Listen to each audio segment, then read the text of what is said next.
뱀같이 지혜롭게 비둘기같이 순결하게 신앙생활을 한다라고 하는 것은 얼마나 아슬아슬하겠습니까? 지금 하고 있는 이 선택이, 결정이, 행동이 뱀처럼 지혜로운 건지, 또 비둘기처럼 순결한 것인지,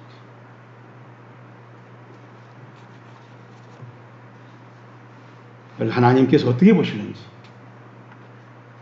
그 결정이라는 것은 그 순간순간 얼마나 아슬아슬한 그런 고비를 지나는 시간들이겠는가. 지금 바로 우리가 그런 예배를 드리고 있는 것입니다. 19세기에 독일에서 세계적인 두 인물이 14살 차이로 태어났습니다. 인생은 정반대로 살아갔습니다. 한 사람은 사생아인 아버지 아들로 태어났지만 14살 때 아버지와 사별하였습니다. 그는 16살 때 학업을 중단하고 방황하다가 화가가 되기로 결심하고 미술학교 아카데미에 지원했지만 18살 때, 19살 때 2번이나 낙방하고 그의 어머니마저 유방암으로 돌아가셔서 화가의 꿈도 포기했습니다. 그는 그렇지만은 술과 담배, 여자를 멀리하면서 검소하게 살아갔습니다. 그는 1차 세계대전 하사관으로 참관하였지만 독일이 패전국이었습니다. 그 당시 독일의 민간은행과 증권시장, 독일 신무도 모두 절반이 유대인 소유였습니다. 한마디로 독일 경제와 언론을 유대인이 좌지우지하였습니다. 독일 경제를 좌지우지하던 유대인들은 독일의 폐망을, 건설을 돕지 않았습니다. 그래서 그는 독일 민족주의 지상주의와 반카톨릭 교회주의, 반유대주의로 기울어져서 독일 노동당이라는 우익정당에 가입하였습니다. 이 정당은 열렬한 민족주의를 내세우는 동시에 반민주주의, 반자본주의, 반공산주의, 반유대주의를 표방하였기 때문입니다. 그런 나중에 독일의 독재자가 되어서 2차 세계대전을 일으켜 유대인을 600만 명이나 학살하였습니다. 그리고 독일이 폐망하기 직전인 1945년 4월 29일 자신에게 헌신적이었던 에바 브라운과 결혼을 하고 40시간 후에 자신의 유서를 남기고 벙커에서 음독 자살함으로 자신의 일생을 마쳤습니다. 그 사람이 바로 그 유명한 아돌프 히틀러입니다. 또 한 사람은 목회자의 가정에서 믿음으로 자란 후에 신학자, 목사, 교수, 파이프 오르간 연주자, 의사로서 박사 학위를 3개나 취득하였습니다. 그러다가 어느 날 신문을 통해 아프리카에 사는 흑인들의 비참한 소식을 듣고 결단을 내린 후에 안정된 생활을 포기하고 전 재산을 정리해서 부인과 함께 아프리카에 건너가 50년 동안 선교와 의료활동을 했던 위대한 인류의 등불이라고 평가를 받는, 아프리카의 성자라고 평가를 받는, 그래서 1952년 노벨 평화상을 수상한, 그리고 1965년 90세의 일생을 마쳤습니다. 그가 세상을 떠날 때 전 세계가 정중하게 그를 향해서 고개를 숙였습니다. 바로 그 사람이 아프리카의 성자로 칭송받는 알버트 슈바이처입니다. 세상 사람들은 크게 3종류로 나눠집니다. 어허 하고 탄식을 토하게 하는 사람과 반대로 와 하고 감탄하게 하는 사람들이 있고, 그리고 별로 감탄을 주지 못하는 사람들입니다. 대부분이 감탄을 주지 못하고 평범하게 살아가겠지요. 오늘 설교 본문도 탄식과 감격을 잘 대비시켜주고 있는데, 저랑 같이 확인해 봅시다. 23절입니다. 안식일에 예수께서 밀밭 사이로 지나가실 때 시작. 그의 제자들이 길을 열며 이삭을 자르니. 바리새인들이 예수께 말하되 보시오, 저들이 어찌하여 안식일에 시작 하지 못할 일을 하나이까.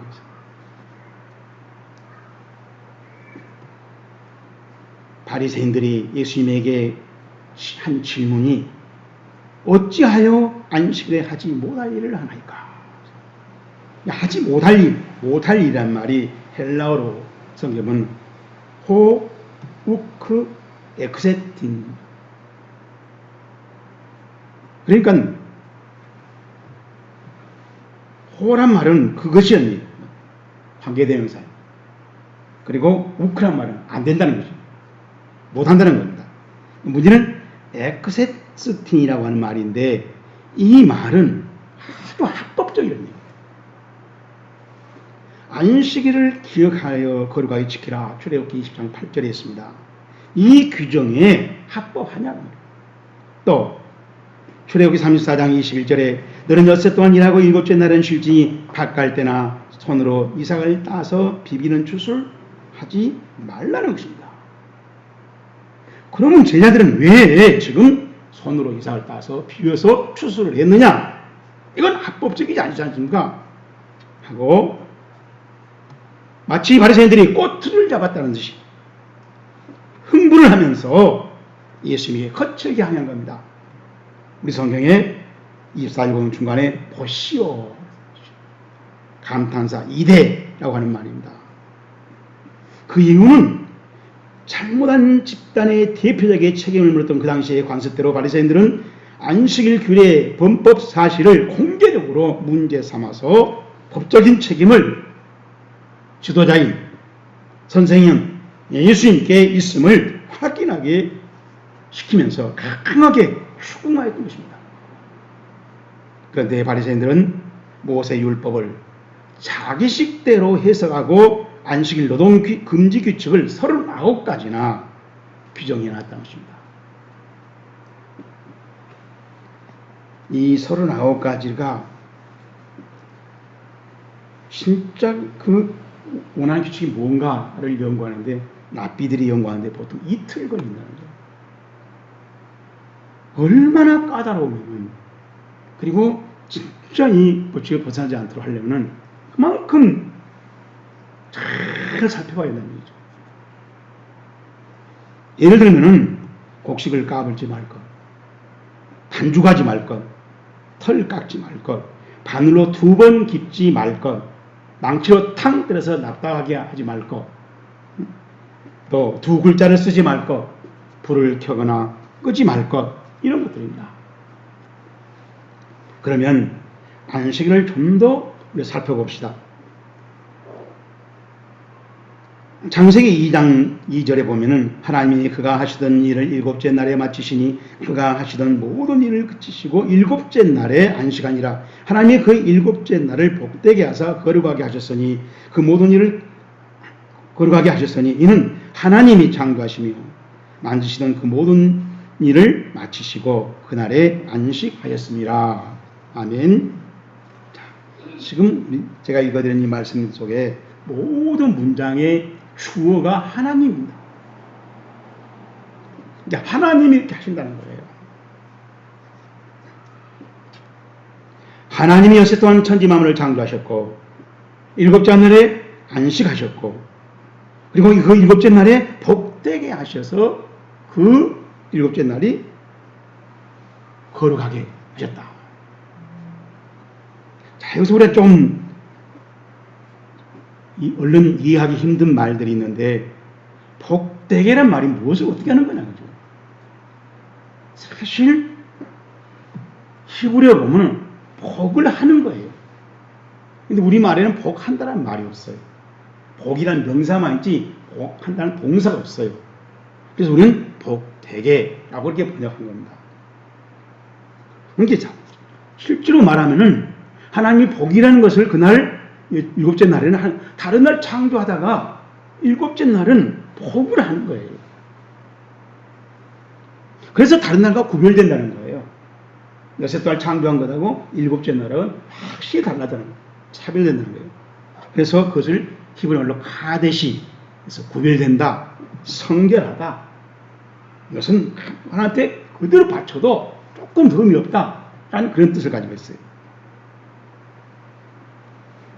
그리고 또 출애굽기 20장 8절에서 11절에도 보면 또 이 안식일에 대한 계명이 나옵니다. 그리고 신명기 5장 12절에서 15절에도 보면 또 안식일 계명이 나와요. 이 출애굽기에 나오고 신명기에 나오는 십계명이라는 영역의 네 번째 계명으로 안식일을 정해서 기록해서 주신 분도 하나님이었다는 겁니다. 그렇다면 안식일의 주인은 하나님이 틀림없어요. 하나님이 안식일을 정하셨고 하나님이 안식일 계명을 정하셨고 그 안식일 계명을 명령하셨다는 것입니다. 이 사실에 대해서 안식일의 주인이 하나님이라는 것을 의심하는 일은 바리새인들도 전혀 하지 않았어요. 문제는 설교 본문의 예수님처럼 안식일의 주인이 인자라고 하는 이 사실이에요. 이 말씀은 바로 예수님 자신이 인자가 안식의 주인이라는 말은 하나님이다라는 뜻이에요. 이 말을 알아들은 바리새인들은 흥분할 수밖에 없습니다. 왜냐하면 예수님을 하나님으로 인정하지 않았습니다. 그런데 하나님의 하니 이건 도저히 용납할 수 없는 신성 모독죄였다는 거죠. 자, 예수님은 갈림길에 놓였습니다. 바리새인이 말한 대로 중재자냐 아니면 안식일의 주인 하나님이시냐. 이 두 가지 사실에 예수님이 지금 몰린 겁니다. 그때 예수님이 설명합니다. 다윗이 제사장 아비아달에 가서 얻은 진설병으로 설명합니다. 이 말씀은 사무엘상 21장 1절에서 6절에 기록되어 있습니다. 이 말씀을 자세히 보면은 다윗은 제사장들만 먹게 되어 있는 떡, 거룩한 진설병, 그 거룩한 떡을 먹기 위해서 성전에 들어갔어요. 도저히 제사장이면 들어갈 수 없는 성전에 들어갔어요. 그리고 아비아달한 제사장들한테 거짓말을 했습니다. 왜? 그 떡을 먹으려고. 그리고 그 떡을 거짓말로 받아서 자기도 먹고 자기의 부하들도 같이 나눴어요. 제사장만 먹게 한 떡을 자기도 먹고 부하들도 주고, 이것은 엄청난 율법을 거역한 것입니다. 그건 사실이었어요. 그러나 중요한 것은 하나님은 그때 진노하지 않았다는 거예요. 성경 정하라 보면 그때 다윗은 그 자리에서 꼬꾸라 죽어야 돼요. 왜 그랬을까요? 며칠을 굶주린 다윗은 목숨을 유지하기 위해서 궁여지책으로 성전에 떡이 있다는 것을 알고 그 거룩한 떡이라도 먹고 살아남아야겠다. 그리고 하나님의 백성으로 살아야 되겠다. 라고 하는 이 결심 때문에 거짓 말고 떡을 먹어도 먹은 겁니다. 이 정화를 봤을 때 모든 율법은 그 제정의 의미와 정신이 살아있도록 지켜야 한다는 것입니다. 그리고 그 율법 그 자체만 지키는 것이 하나님이 원하는 게 아니라 왜 이 율법을 정했으며 이 율법을 지킴으로써 어떤 삶이, 어떤 사회가, 어떤 인생이 이루어지길 바라고 했는가를 알고 그것이 살아나도록, 살려지도록 율법을 지키라는 것입니다. 자, 그렇다면 설교 본문을 좀 더 자세히 살펴보면서 우리 신앙생활에 꼭 필요한 가르침을 우리가 챙깁시다. 첫째로 23절 보시면은 안식일에 예수께서 밀밭 사이로 지나가실 때 그의 제자들이 길을 열며 시작 이삭을 자르니. 자, 예수님께서 제자들과 함께 가다가 제자들이 이삭을 잘라 먹었다는 거죠. 근데 이 말씀의 그 현장을 우리가 자세히 봐야 돼요. 그러려면은 누가복음 4장 16절에 이런 말씀이 있어요. 안식일에 늘 하시던 대로 회당으로 들어가사. 예수님은 안식일은 늘 회당을 찾아갔다는 거예요. 그래서 회당에 가서 같이 예배드리고 성경을 가르치기도 하고 그랬던 것이에요. 그렇다면 오늘 설교 본문도 예수님이 회당으로 가시거나 아니면 회당에서 나오시던 중에 생긴 일인데 제자들은 예수님보다 먼저 앞서 가시면서 길을 열었다. 포이에오라고 하는 말은 만든다는 뜻이에요. 무슨 행위를 해가지고 뭔 뜻을 만들어줍니다. 그러니까 길이 잘 지나 힘드니까 제자들이 가가지고 예수님이 지나는데 편하도록 길을 정리한 거예요. 그런데 마침 시장했고 그 밀과 사이였고 그래서 손으로 그 밀을 훑어서 비벼가지고 먹었다는 거예요. 그걸 지금 문제 삼는 겁니다. 우리 가곡에 보리밭 사이길로 걸어가면 네 부르는 소리 있어 나를 멈춘다. 바로 보리밭 사이길입니다. 그런데 신명기 23장 25절에 이런 말씀이 있습니다. 내 이웃의 곡식밭에 들어갈 때는 내가 손으로 그 이삭을 따도 되느니라. 그러나 내 이웃의 곡식밭에 낫을 대지는 말지니라.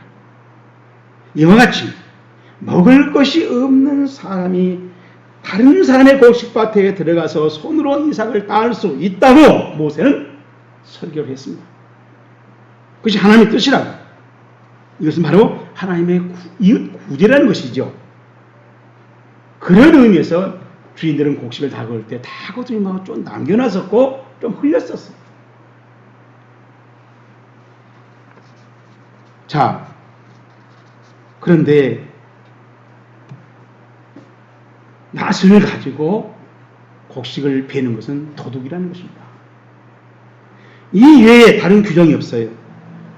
먹을 것을 굶주리면 나그네는 비록 안식이라도 남의 밭에 들어가서 이삭을 좀 손으로 훑어서 따먹어도 하나님 앞에 범죄가 아니라는 것입니다.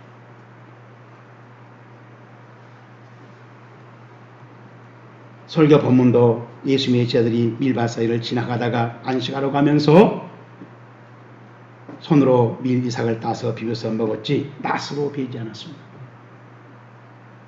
분명한 것은 제자들이 하나님의 말씀을 어기지 않았다는 사실입니다. 이걸 예수님이 지적하는 겁니다. 안식이라는 한자를 보면은 편안을 안자 그리고 쉴 식자인데 이 쉴 식자를 숨쉴 식이라고도 합니다. 그렇습니다. 하나님의 안식일은 호흡을 하면서 쉴 수 있어야지. 숨도 못 쉬게 뭘 지키느라고 그 힘들게 지키는데 액센트가 있는 말씀이 아니라는 것입니다. 바리새인들은 이 사실을 몰랐던 거예요. 두 번째로 우리 25절 말씀 보시면은 예수님께서 사무엘상 21장에 있는 다윗이 신설벽을 넘는 말씀을 들려주고 있습니다. 주의를 거룩하게 지켜야 한다라는 말에 교인이라면 대부분 찬성할 것입니다. 그러면 주의를 어떻게 지키는 때 거룩한가? 하나님이 거룩하다고 할 정도라면 주의를 어떻게 지켜야 되느냐? 태초에 하나님이 6일 동안 우주 만물을 창조하시고 제7일 안식하시며 일곱째 날을 복되게 이 복되게 하신 일이 하나님 뭐겠냐고 했죠.